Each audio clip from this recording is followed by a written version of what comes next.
Demək olar ki, hər il qəbula bu mövzudan sual düşür və uşaqlar bu sualı etməkdə çətinlik çəkirlər. Gəlin bu sualın asan yolla həllinə baxaq. Yarımkeçiricilərdə elektrik cəryanı bölməsinə aiddir.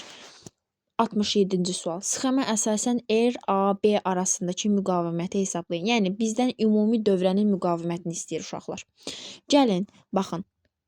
Burada şərtlərdə deyir ki, hər bir rezistorun müqaviməti 3 ohmdur. Burada bir yarımkeçirici diodumuz var.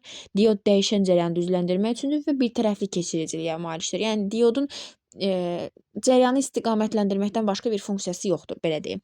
Baxın, bu hissəni A ilə işarə edirəm, bu nöqtəni də B ilə işarə edirəm. Gəlin baxaq. Cəryan buradan gələcək 2 yerə ayrılır. Biri bura, biri bu hissəyə ayrılır. Baxın, burada A-dır. Burada A-dır. Heç bir dəyişiklik yoxdur. Cəryan gəlib buradan keçib, yarımkeçirici dioddan keçib. Burada bir rezistor yoxdur, bir fərq yoxdur deyə dəyişiklik olmayacaq. Yəni bu nöqtədə də ki, nöqtəni də A ilə işarə eləyə bilərik. Bu istiqamətdən gəlsəm, baxın, burada da cəryan bu iki yerə ayrılacaq. Baxın, bura və bura. Burada B nöqtəsidir. Burada B nöqtəsidir. Gəlirəm. İndi baxın, biz bilirik ki, bu nöqtədən, bu hissədən bura gələnə qədər burada bir rezistor var.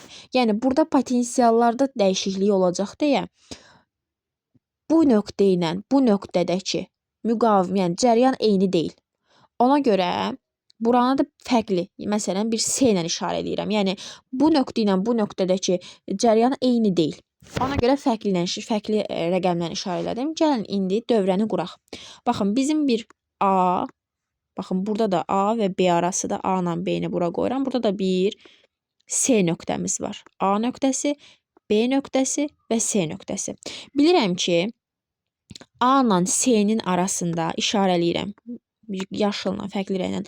A ilə S-nin arasında, baxın, bir bu, bir də bu. 2 dənə müqavimətli, yəni R müqavimətli rezistor var. Və bir-birinə paralel birləşib. Gəlin birləşdirək. Bax, 2 dənə R müqavimətli rezistor çəkirəm. Və bu rezistorları paralel olaraq birləşdirirəm S nöqtəsinə. Daha sonra S ilə B arasında baxıram ki, baxın, S ilə B arasında bir dənə bu. S ilə B-nin arasında bir dənə R müqavimətli rezistor var, tərsinə deyirdim. Baxın, bu da birdir. Və daha sonra bir də A ilə B arasında, baxın, A ilə B arasında bir dənə bu var.